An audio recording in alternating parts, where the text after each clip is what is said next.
Hi, kamusta mga chong and welcome po dito sa ating channel. It's nice to be back here for another reaction, no? And again, Happy New Year po sa inyong lahat. At sana po ay nakaraos na ang ating bagong taon. Although meron pa namang Happy Three Kings Day yan, no? At syempre, ang balita ko, well, hindi naman balita, but it's true, ay isa-celebrate din po natin sa Pilipinas ang New Year ng mga Chinese, no? At syempre, mamasamain na naman po tayo ng mga troll, no? Sasabihin, ikaw, maka-Chinese ka talaga, maka-China, China. Ito po yung mga troll na talagang bayad ang kanilang pagkatao at nakakahiya sa kanilang pamilya pag nalaman na ikaw lang pala'y dumadakdak para bayaran lamang at hindi dahil galing dito o dito. Anyway, ganun po talaga, no? At sinabi mo na magse-celebrate ang Chinese para sa kanilang Chinese New Year. Sabihin, maka-China yan, maka-China yan. Ang nakakatawa nito, itong mga taong, itong mga troll, check upin nyo kung kilala nyo yung mga troll na to. Kung ano mga ginagamit nilang gadget, made in China. No? Again, I'm not making fun of made in China, pero ibig sabihin, huwag kang dakdak. At sabihin mo, pro-China ka, no? Pambihira talaga. No? Ito yung mga tao talaga hanggang dakdak na lang. But anyway, balik tayo sa ating pinag-uusapan. At magandang umaga, gabi, tanghali sa OFW. Ay, kamusta po kayo diyan, no? At kayo po sana ay nasa mabuting kalagayan mga chong nating OFW. At sana po ay natapos na natin, nairaos na natin ang ating okasyon, Christmas, holiday, New Year. And kung ano man po ang inyong pinaplano nitong nakaraang taon na hanggang ngayon. At maraming salamat sa mga bago rin po nating subscriber, no? Salamat po rin po, no? At kayo po ay nakatulog po sa ating channel. Road to 1,000 na po tayo, no? At tayo po ay sana po makaabot na po. At again, no? At pag tayo po umabot po sa 1,000, ay meron naman po tayong mula. Yun. At yun po ang aking pong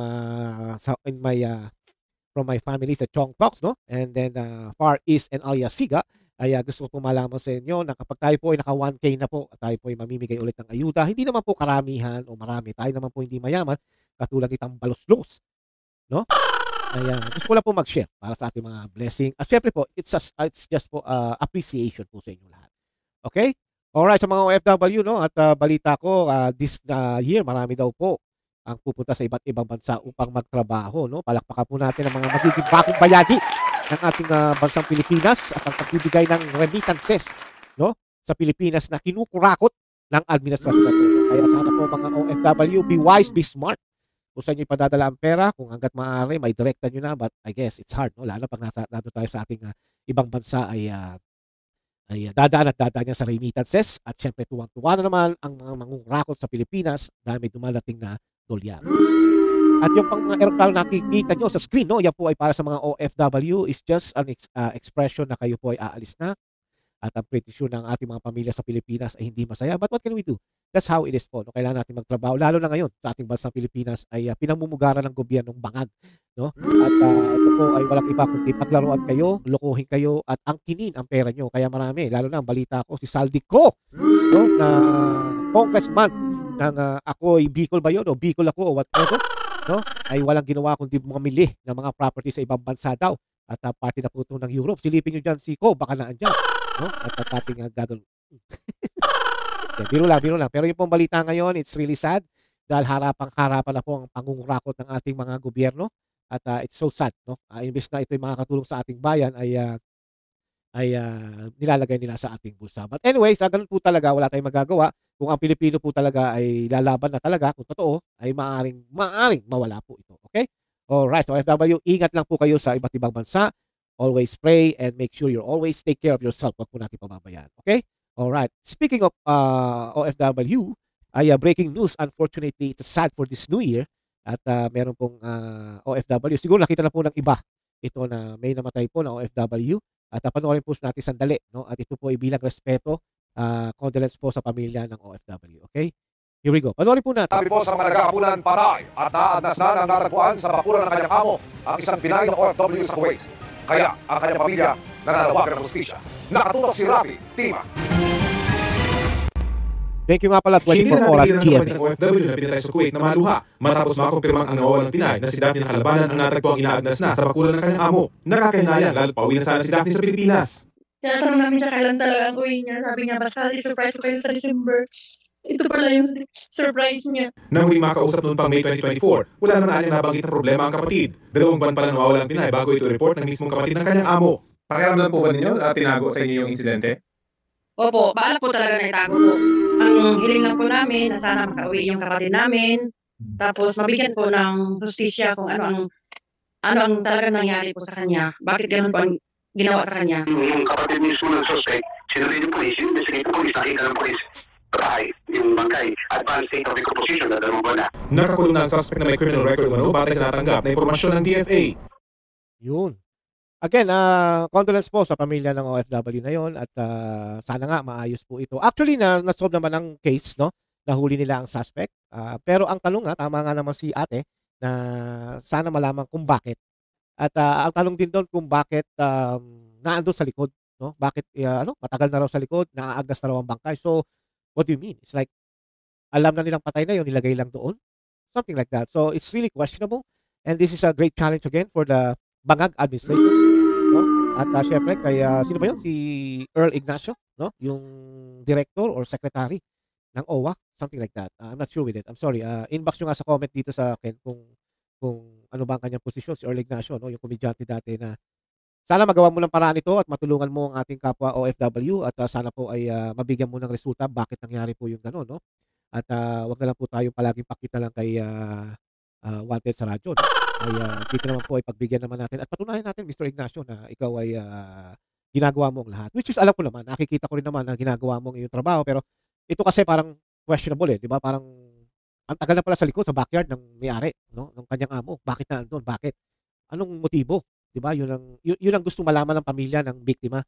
Kaya sana matulungan niyo po at syempre po sa mga ibang departamento kung saan involved dito, let's say ang DFA, no? Yan, hindi natin alam kung may mangyayari sa DFA na yan dahil alam naman natin when it comes to this kind of trabaho, investigation, ay nawawala na sila sa kalkulasyon. Especially ang ating Bangag President ay hindi natin alam kung concern siya rito o dahil sa ito ay isa lamang OFW, no? Kung ito ba ay gagawa niya ng paraan at hahanapin. Alam mo kung talagang makapilipino ka, mga chong, ay leader ka ng bansa at para sa tatay Digong, di ba? At pagka takuwagan niya lang naman ang bansa na yun at sabihin, hey sir, yung presidente, ano nangyari dito sa aking kababayan? Can you please check this out please for us? You know? Kung gagawin niya ni Bangag. Pero kung hindi, wala na po tayong magagawa. Hanggat yan na nakaupo sa gobyerno, ang ating masasabi lang, wala muna tayong magagawa sa ngayon. Okay? But I hope na mali ako at mapahiya ako at sana gawin po ni Bangag. But anyway, isa na naman pong breaking news, no? At ito naman po ay tungkol sa ating Vice President Sara, ay actually ang palakpakan na po yan ay hindi po dahil sa breaking news. Ito po ay may mensahe si Ma'am Maharlika tungkol po kay Vice President Sara. Ang sabi ni Vice President Sara, ni Ma'am Maharlika na ito po i-share natin, i-spread out natin in that way. Baka isa, which is some of my subscriber ay they're in DepEd pero wala na si Vice President doon. But I think baka may communication pa siya sa Office of the Vice President, which is meron din tayong subscriber dyan na pakisabi kay Vice President Sara na mag-ingat. But anyway, panoorin natin at pakinggan natin ang sinabi ni Ma'am Maharlika. Ito po. Guys, asan na ba yun? Breaking news. Breaking news. Since we have our 15 million, you deserve to know. Breaking news. I-echo nyo to habang nag-chat nag-vlog tayo. Actually, ang ganda-ganda sana ng title natin, Confirmed Exile, Bibi Sara Tatangaling Queen. According sa ating source, breaking news. Gusto ni Lisa Tanas, gusto ng Bangag Administration na i-assassinate si Inday Sara. Breaking news. Ipapagurgor literal si Inday Sara. Kaya Inday, kung nakikinig ka palangga ang mga staff ni Inday, be careful. Yan, tama po si Ma'am Maharlika. Kahit naman po hindi na sinabi to ni Ma'am Maharlika, alam ko naman na meron namang alam si Ma'am Sara Duterte rito. Pero since ngayon nagdo-double time kayo ng mga bangag sa Malacanang, no? Ay mag-ingat po kayo, ma'am. At akalain nyo, tama nga naman sinabi ni Ma'am Maharlika na let's say lang po, no? Let's say lang may nangyari kay Vice President Sara Duterte. Let's say lang, I'm not wishing that, no way. At siya lang ang pag-asa natin. Ay may mangyari sa kanya at mawala siya sa mundo. Okay? Ano nga naman ang sasabihin ng mga tao? Oh, iiyak kayo. You feel bad. Sad, no? Gagalit. Marami mga vloggers na magsasabi, oh, hindi tama to, hindi tama yan. It's not fair. Let's go now. Let's go to the street. Blah, blah, blah, blah, blah, blah. Okay. Diba? What would happen? Wala na si Sara. Diba? Wala na. Sinong papalit? EDC Tambaloslos. So yung mga hinaing natin na mangyayari, halimbawa na wala si Ma'am Sara Duterte, wala rin. Hanggat nakaupo ang bangag. Kasi magsasad ka lang ng what? 1 week? 2 weeks dahil nawala si Ma'am Sara. And then after that, that's it. Move on. And then continue stealing money. Pag nanakaw nila Saldico, nila Tambaloslos, Romualdez, Bangag, tsaka yung asawa niyang Bangag din. O, ano mangyayari? Wala rin. Diba? Wala nang Duterte. Hindi naman pwede si Tatay Digong. Dahil matanda na si Tatay Digong. Sila Paulo naman, baste. Siyempre, nasa local, nasa isang congressman si Paulo. Wala na. Sino nang papalit? Diba? Ito lang.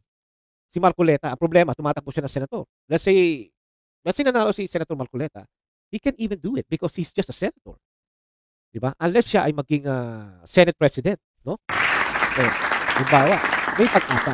The only thing, may pag-asa. Pero again, I'm not wishing or hoping na may mangyari kay Ma'am Sara. Tuloy natin! Dapat mamaya ko na to sabihin. Kasi ang ganda, ayoko masira yung ano natin, ang ganda tatanghaling Queen si Inday. Pero dahil nga, this is in connection. Dahil nakikita nilang may nagsasalita na sa kay Inday. You guys, people from all over the world, mga what do you call it, OFW, immigrants, whoever you are, sabayan natin to. Ang January 13 event dyan sa Pilipinas.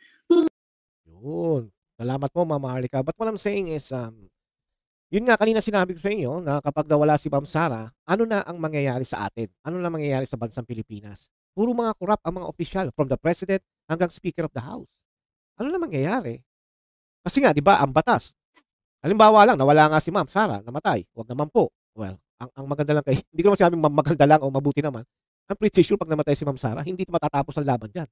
Alam niyo naman ang sinabi ni Ma'am Sara, di ba? Kapag may nangyari sa kanya, patayin mo yung tatong bugok, di ba? Tama lang yun. Para sa akin, okay lang yun. Dahil pinatay nila ang Sara Duterte. But anyway, wala pa naman tayo. Huwag na natin isipin yun. No? Let's think positive. It's New Year. Pero ang nangyari, alam ba, may nangyari nga kay Ma'am Sara. Senate President ang papalit. Di ba? Ganun naman daw. Yun ang law sa Pilipinas eh. Si Escudero, waiter lang yan ni Lisa Marcos. Di ba? So ang mangyayari siguro ni Escudero, hindi ako qualified. I cannot handle the situation. I cannot handle the position. So I'm gonna step down. O this si Tamba na. Anong gagawin naman ni Tamba? Swapang yan, magnanakaw ng araw at halos sip-sipin na ang katas ng Pilipinas. Anong gagawin niya? Kailangan maging presidente ako. Since ginawa na ng tatay ko to, sa tatay ni Bangag, adik pa ngayong anak, tanggalin na natin. O, hawak ko mga Congress, oy, i-impeach nyo si BBM para ako ng presidente. Yan ang mangyayari dyan, mga chong.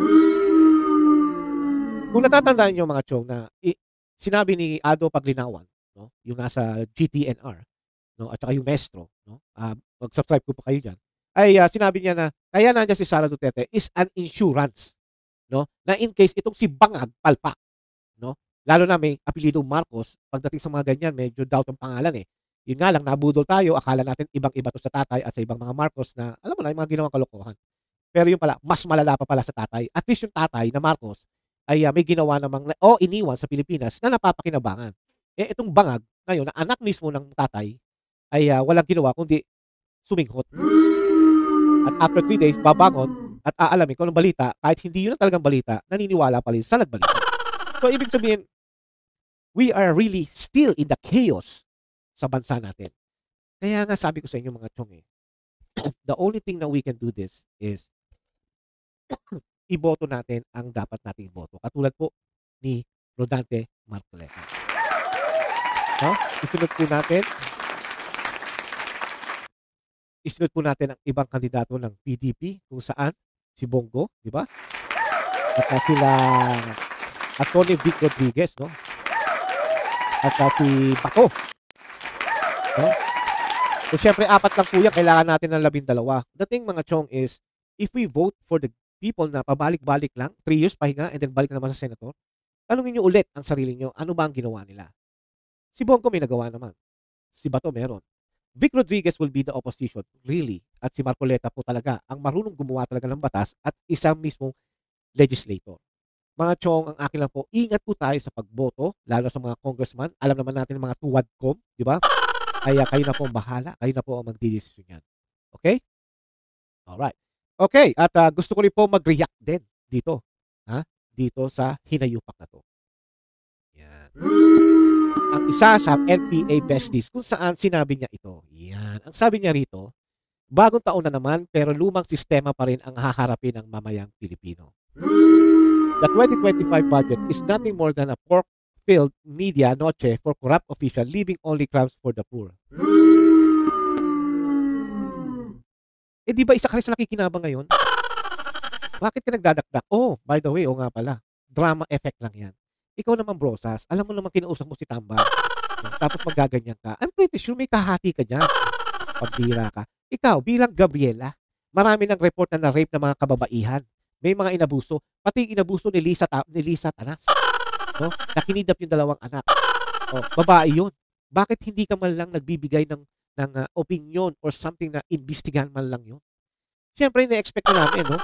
Eh, NPA kayo eh. Ang gusto nyo ang mangyari, bumaksak ang government para kayo ang mag-take over. Eh, 50 years nyo nang ginagawa yan, hindi nyo magawa. Wannabe, ika nyo. No? Kaya kayo mga chong, balita ko itong taong tumatakbo rin ng senator yata. If I'm wrong, then let me know. Inbox nyo nga sa akin. Wag naman. Maawa naman kayo sa Pilipino. Biro nyo nga, ilang taon na itong mga NPA na to. Anong ginagawa nila? Ngayon, nautulan nila si Tamba. Kaya malakas ang loob, banatan sa VP Sara. Bakit sila galit kay VP Sara? Alam niyo naman kung bakit. Dahil pinabaksak ng Duterte ang NPA. Diba? Yun ang ibig ko sabihin eh. Personal at galit ang mga yan kay VP Sara at sa Tatay Digong dahil nga pinabaksak ang kanilang grupo. Ngayon, pati sa Netherlands, namatay yung bossing nilang bugok, no? Talagang hirap na hirap sila ngayon. At balita pa na ang mga leader nito ay nag-aagawa sa pera pa. Mga chong, kung maniniwala kayo sa mga taong ito, nasa inyo na yan. Pero para sa akin, no way. No? Bigyan natin ng pagkakataon ng iba. Kaya nga ito Asa na? Nandito nakalista mga chong. Huwag natin iboto yung mga yan. No? Ang bayan muna, babalik, natural. They need money. Baka nauubos na sa load ng iPhone nila, di ba? Anak bayan. Oh my gosh, mga anak ng teteng, anak pawis. At syempre, Gabriela, kabataan, piston, kadamay, katribu, migrante, magsasaka, magasaka pala, kalikasan, League of Filipino Students, Kilusang Mayo 1, Kilusang Magbubukit ng Pilipinas, Kalumihan, Pasaka, Partido Manggagawa, Action Health Worker. Hindi pa nakontento, may ACT pa rin. Courage, Karapatan, Alyansa ng Maralitang Pilipino. Come on mga chong, let's be practical here. Kawawa na nga ang Pilipinas sa mga ganito. Kinakawawa na nga tayo ng mga congressman na yan sila Tamba at sila Kolangot, no? Pinanakaw na ang pera nyo. Tapos idadagdag nyo pa to. Kung mawawala itong mga hayop na to, mga salot na to, at least may laban tayo sa mga congressman na nangungurakot. Alam nyo kasi hindi natin kaya pagsabay-sabayin Di ba? Kaya sana po mga chong, be wise. Tanggalin na itong mga salot na to. Wala naman silang ginawa for 50 years. Wala. Alamin nyo, ipaalam nyo sa akin kung anong ginawa nila. Mayroong propaganda, dakdak. Magaling silang dumakdak. Sabi ko nga sa inyo sa mga nakaraang kong vlog, kaya nila ibenta. Kahit ang gitnang lupa sa dagat sa pagsasalita nila. Ganon sila kagaling magsalita. Kaya mga chong, sana po, wag na nating iboto itong mga hayop na to. Dahil sila po talaga ang salot, isa sa salot ng ating bansa. No? At isa na naman, ito pang isa.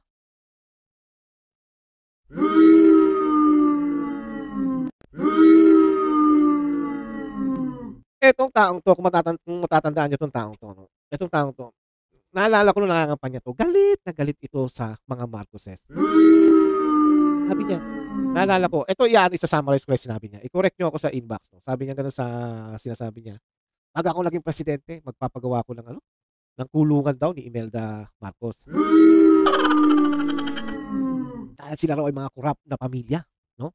Hindi raw uubra sa kanyang administrasyon ang mga ganong klaseng tao. Ito sinasummarize ko lang, pero yan ang mga sinabi niya. I-research na lang. Sabi niya, galit ako sa corrupt. Hindi ako papayag, kaya papagawa ako. At yan si Imelda, ipakukulong ko yan. Dahil sa kanyang mga kinurakot at saka lang asawa niya. No? Kaya syempre, may mga tao naman naniwala. No? May mga tao mababaw ang isip. O yung mga tao sigurong nabigyan ng barya. So, syempre naniwala. Pati nga si Coco Pimentel, gigil na gigil yan. Anyway, syempre, marami nagtiwala. Pero, budol din pala. Di ba? Ayan. Kita niyo yan? Ha? Ang sabi niya nung una, ha? Lagi nating sinisisi. Ito muna. May bahay ng corruption. Ito. Ito muna. Yung sa kanan, ha? Kanan nyo, pag nanonood kayo, ha? Yan. Dito. Yeah. May bahid ng korupsyon. May issue ng korupsyon. Alam mo naman, ang korupsyon sa ating bansa, yan ang dahilan kung bakit tayo naghihirap. Ano ngayon ang sinabi niya? Dahil ticket niya na si Bangag. Lagi natin sinisisi ang pamilyang Marcos pagdating sa korupsyon. Hindi ba natin nakikita na sa panahon ng Marcos, ang bansa natin ay number 1 sa ekonomiya? May kurap bang bansa ng number 1 sa ekonomiya? Oh my gosh, I hate drugs. Mga chong, come on.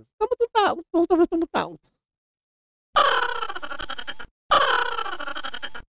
Oh my gosh. What the fuck? That's right. Gigil na gigil siya nung nangangampanya siya noon. Nung siya tumatakbong presidente. Na kesyo ang Marcos ay mga korap. Hindi ba nga? Siguro alam niya or hindi, I don't know. No? Gigil na gigil siya noon. At pag nanalo, magpapagawa siya ng kulungan at itutuloy niya ang demanda sa mga Marcoses at bawiin daw yung ninakaw ng mga Marcoses. Pero ngayon, look, sinasabi niya lagi natin sisip, oh my gosh. Mga Pilipino, nasa inyo na yan kung maniniwala pa kayo sa taong ito. Oh my God. Ang gusto lang ito makabalik ulit sa posisyon, mga chong. Yun lang ang kailangan niya. Na-board siguro nung siya walang ginagawa. He just wanna come back. The thing is, wala namang ginawa ito. Yeah, ang balita ro, naging co-author daw to, pero wala itong ginawang mabuti. Wala itong ginawa na ngayon ay napapakinabangan ng Pilipino. Kung meron man, hindi siya talaga ang main author nito. Alamin nyo, i-research nyo. Dahil ako, I'm not gonna research for this guy. No way. I'm just wasting my time. Ang akin lang, yung mga sinabi niya ng una, ano na nangyari sa'yo, Manny Pacquiao? Mga chong, please, wag naman. Maawa naman kayo sa sarili nyo. Sa inyo rin to, wag nyo sabihin sa akin na, okay lang, wala akong pakialam sa politics. Basta ako trabaho lang, nanonood ako Netflix. Di, kahit pa ganyan, hindi nyo pinapansin yung impact. Nasa likod nyo pa rin, hindi mawawala. Kaya maybe, if you just contribute to vote against these people, then you are helping. Oh my gosh, I hate drugs, no? Alright, balik naman tayo. Ang bihira, no? At isa na naman po, na tayo ay nabudol. At ngayon ay bubudulin muli. Sino ba sinasabi ko? Itong taong to. Yan.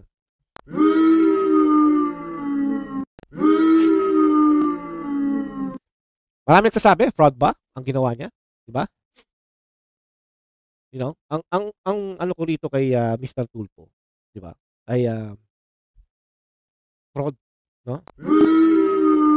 Alam niyo kasi nung panahon, no, nung panahon na hindi ko lang 90s, 80s, marami talaga mga Pilipino ang naghahangad na pumunta ng United States. Totoo 'yun. Wag na po natin tanggihin 'yun. Pero I guess isa ito na talagang gusto niya makapunta ng Amerika. Hindi ko lang alam si Rafi, yung senator, at saka si Ben. I'm not sure. Kasi the way they talk, parang American citizen. No?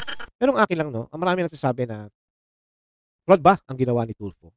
Sa akin, no, I'm not a lawyer, pero para sa akin, bilang Pilipino rin, niloko niya ang Pilipino. Diba? Sana tinuloy niya lang niya na maging Amerikano siya. At huwag na siya punta sa politika. At kung pupunta siya sa politika, alam niya sana na ito ang mangyayari balang araw. Kasi kung walang social media, baka makalusot. Ang problema may social media. And the thing is, siya rin naman na nag-open ito. Siya rin naman na gumawa nito. Diba? May bali-balita na nabooking siya, nag-apply siya ng G2 visa. Kasi nga, feel niya, politician. No? Kaya kailangan niya ng mga G2 visa para diplomat. Eh dito siya nadali. No? Eh yung, ano ang pangalan? Shiba pala, totoo niyang pangalan, yung middle niya, hindi yung Enrich ba yun? Or something. And then, dahil nga dito, nung nalaman ng US Embassy na siya ay may fraud na ginawa, kinansel ang kanyang passport. Although, sinabi niya nga last year, o yung siya ay na-appoint ng DSWD, kung matatandaan nyo, ay siya po ay ni-renounce niya raw ang kanyang citizenship. No? Parang ang lumalabas kasi no, sa kanya, no, paano ba yun? I'm not sure kung sinasabi niya na siya ay naturalized o born siya sa United States, di ba? Kasi ang nangyayari dito, no, ang pagre-renounce niya parang show off lang eh. No, parang ipapakita. Akala kasi ni Tulfo na hindi siya mabubuking. Eh siguro, baka nga hindi siya mabuking kung siya po ay nag-stay na lang bilang congressman pero nagnanais maging senator, siyempre hahanap ng butas ng mga kalaban niya sa politika. No? O maybe may mga tao nagsabi na bakit yung kukunin yung tao niya? Eh sinungaling yan. Diba? Diba? Tapos yun nga, base sa report na kinansel nga nito ng US on passport. Pero what I'm saying is, ilang beses na siya nag-renew ng American passport. Simula yata 1991 yata, if I'm not mistaken. At ang huli niyang renewal is 2021, which is up to now, he still have it. Hindi ko lang alam kung naisoli niya. Kaya yung renounce, questionable din sa akin yun. Totoo ba nag-renounce siya? O sinabi niya lang sa media na, nag-renounce na ako para maging ano na ako, secretary. Diba? And the mere fact here is, lumalabas sa panloloko niya na siya ay galing ng Hawaii, na pinanganak siya sa Hawaii. No? Kaya it's still questionable, bakit siya magiging DSWD secretary that time, di ba? So, kaya nga, sabi nga, may nagsasabing abogado na ang passport ni Tulfo ay na-cancel na sa state dahil sa passport po, sa American passport, pero hindi pa daw sa USCIS, sa immigration. Kung saan, ito, baka makikita nyo. Umalis ka na muna dyan sa camera. Yan. Sa passport niya, cancel na-hold na siguro ng state, hindi ka na pwede, blah, blah, blah, but you are still under investigation because you are still have a record that you are a US citizen. Diba?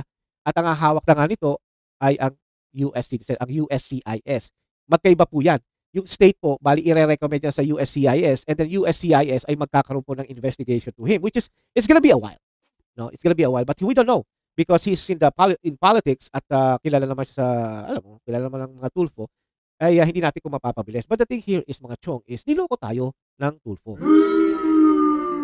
Yung pala siya ay pinanganak lang sa Leyte. Ibig sabihin, may bali-balita pa na ito palang taong to ay nag-join pa ng military sa US. What the fuck? That's right. Kasi illegal yan, fraud yan. No? At dapat kasuhan ng US ng taong to dahil biro mo, ginamit niya yung pagiging...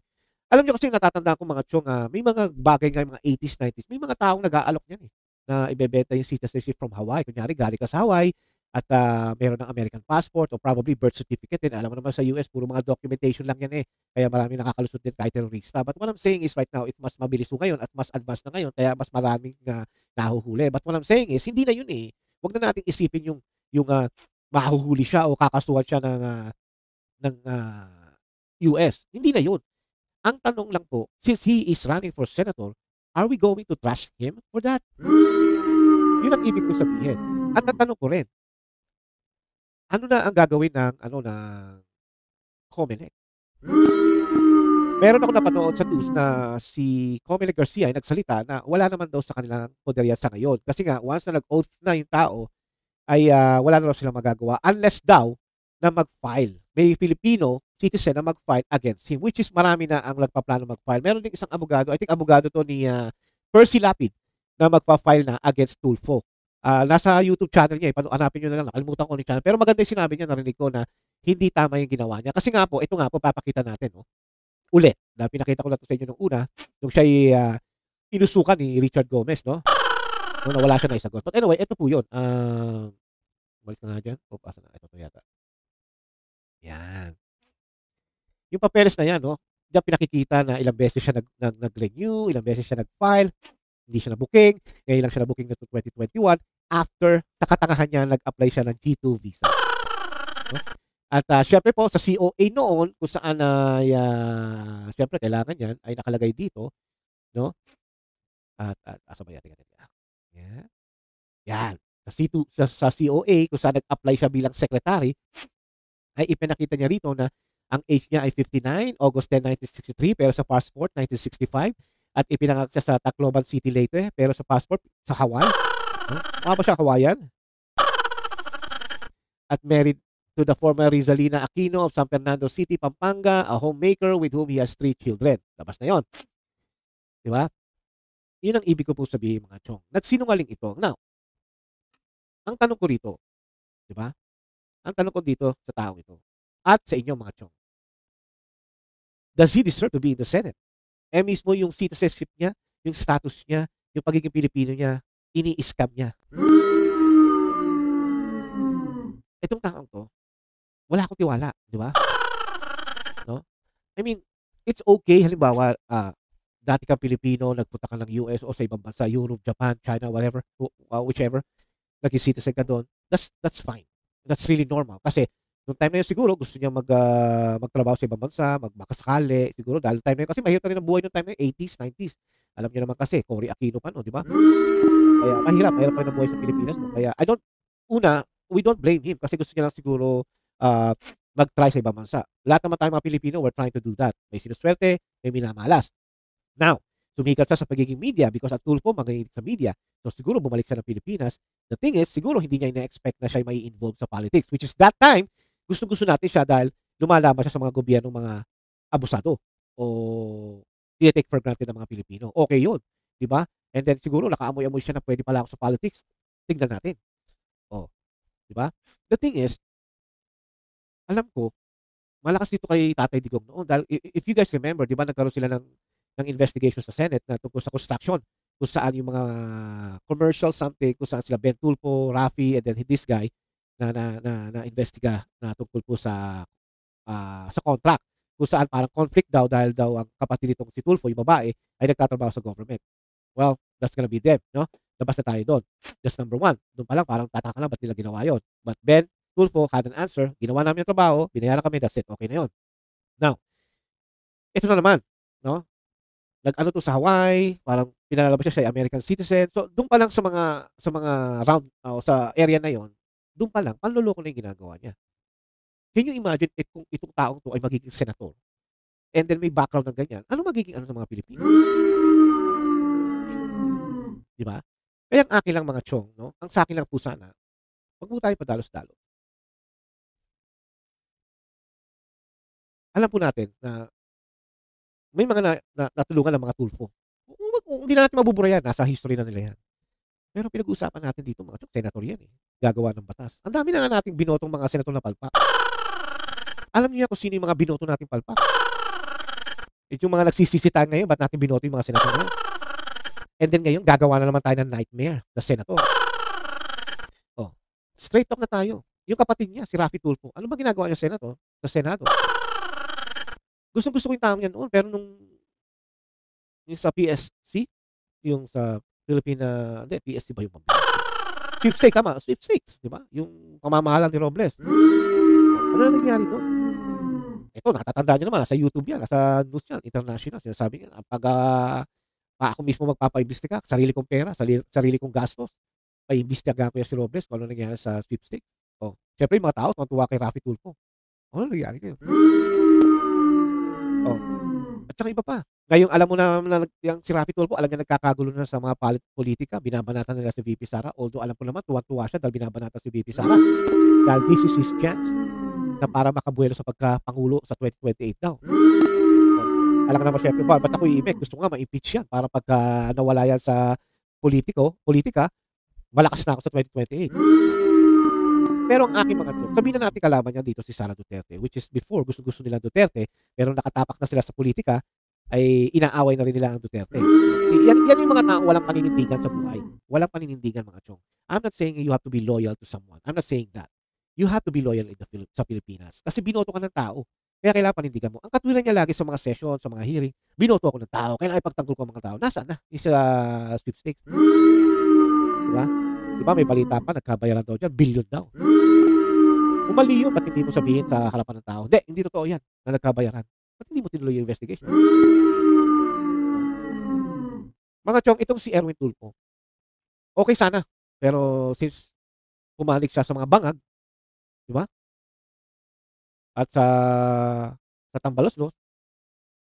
Diba? Wala na rin ang mangyayari dito. Kasi alam natin ang mga Tulfo na, pagdating sa Tulfo, palaban yan. Pagtatagol tayo, mahihirap yan. Ang tanong ko sa mga mahihirap na nanonood sa akin din ngayon, may ginagawa ba sa inyo? Ang masakit pa nito mga chong, ang batas sa atin sa Kongreso at sa Constitution, hindi na rin nirerespeto, hindi na rin sinusunod. Ito pa lang si Tulfo, nag-act CIS. Umupo siya bilang congressman, yung pala may problema ang kanyang status. These are all something like personal interest mga chong. Yun lang ang masasabi ko sa conclusion ko ngayon. Erwin Tulfo, nakaranas ng politika, masarap pala. Now, he went to act CIS as a congressman, masarap pala. He wants more. He wants to go to Senate dahil ang kapatid niya, senator. Gusto ko rin maging senator. Mga chong, para sa akin lawa yan, tanggal yan. Niloko na tayo ng una status niya. And again, kung titingnan natin mabuti, hihimayin natin mabuti, Pilipino talaga siya, hindi siya American citizen. Diba? Pero pinalabas niya na citizen siya. Kaya nirenounce niya. Ang tanong, kung nirenounce niya nga, dahil nasa kanya pa raw ang passport. So, ibig ko sabihin pala, kung hindi pala mabubukik itong taong to, gagamitin niya pa rin ang American passport. Kasi sobrang tiwala sa sarili, tiwala sa suporta ng gobyerno sa kanya, nag-file siya ng G2 visa. Di ba? At doon, nabuking siya ng US. Di ba? Katanga ka na yan. Siguro sa sobrang excited niya, oh, I'm gonna be diplomat, man. I'm gonna be diplomat. I can bring bangag. Something for bangag when I get back from the US, di ba? Kasi di ba sabi nila, ang diplomat, wala naman daw chinecheck yan pag may dinadala ka. Kaya problema na booking. Sa sobrang niyang katangahan niya, sa sobrang siguro yung utak niya, proud sa sarili niya na siya ay hawak ni bangag at itambalos-los. Kaya kaya kong gawin everything. No more media. F media. Sabagay kay Richard Gomez pa lang, hindi na siya maumbray. But anyway, kaya ako sinasabi po ito mga chong, wake up, get up, and vote for the right people talaga. Mag-research po tayo. If we can just vote sa mga bago, katulad ditong si Marcoleta, no? Big graduate. At ibalik natin si Bato at saka si Go. At aalamin ko pa kung alin pa yung natitirang 8 dahil hindi ko pa alam. Pero sila ang gusto ko sanang maupo ulit. At maupo si Marcoleta at si Rodriguez. Lalo na to, itong si Mr. Marcoleta, marunong sa batas. Hindi sa tatanga-tanga katulad ng karamihan senator. Ito si Sir Marcoleta, alam niya yung ginagawa niya. And you have to watch yung mga history sa mga YouTube na ginawa niyang batas. ABS-CBN. Diba? At yung pagtatanggol niya kay VP Sara. Okay, hindi ko po gusto si Senator Marcoleta dahil pinagtatanggol niya si VP. No, kahit pa hindi niya pa pinagtatanggol si VP Sara noon, gusto ko na si Marcoleta. Kaya nga nung umatras siya last time, I felt bad. Pero siguro sinabi niya, hindi ako mananalo. I'm not gonna win. But this time, mga chong, tulungan natin. Isa lang naman yan eh. Pangalawa si Rodriguez. Ano ba lang? 4. Oh, may 8 pa. Kung sinong ilalagay niyo. Pero wag sana yung mga dilaw. Oh my gosh. Okay? Well, hanggang dito na lang po mga chong. At sana po ay nagustuhan nyo ang ating reaction ngayon. At again po, no, sa mga nakapanood dito na medyo malapit kay VP Sara dyan sa Pilipinas, please, remind lang po natin ang ating Vice President na mag-iingat. Dahil siya po ang ating future president ngayong taong ito. Diba? Alaman po mga chong, kung hindi sila makatakas ng Pilipinas, dala-dala ang pera ng bayan, papatayin nila ang VP para hawak pa rin nila ang gobyerno. Please mga chong, this is the right time to become vigilant and aware that our government in the Philippines, it's not a government. A mafia. A syndicate na ginagatasan parati ang Pilipinas. Mga chong, the government is for the people, by the people. Correct me if I'm wrong. At sana po ay lagi po nating iisipin na it's about time na bigyan natin ng pagkakataon na lumaban. Huwag po patayan. Lumabas po tayo dyan at ipagtanggol natin ang mamayang Pilipino. Mga chong, this government sucks. This government is a fraud. This government is just stealing your money. Kinukuha niya lang po yung mga pera. Pag yan ay natuyo, iiwanan din kayo niya sa ere. Habang meron pa mga chong, habang may pang ayuda pa, o habang meron pang pera ang gobyerno, sana iligtas natin. Kawawa Pilipinas. Wag po tayo masyadong magpadala sa mga nagsasalita na, kasi ganito yan, kasi ano yan, ganyan. Wag po mga chong. Ipakita po natin sa ibang bansa na tayo mga Pilipino ay marunong ring magkaisa. Okay? So hanggang dito na lang po at sana po ay nagustuhan nyo ang ating reaction. At again, babalik po tayo soon for another reaction. Maraming salamat po and Happy New Year at may God bless us at good luck po sa Pilipinas. Mahalin natin ang Pilipinas.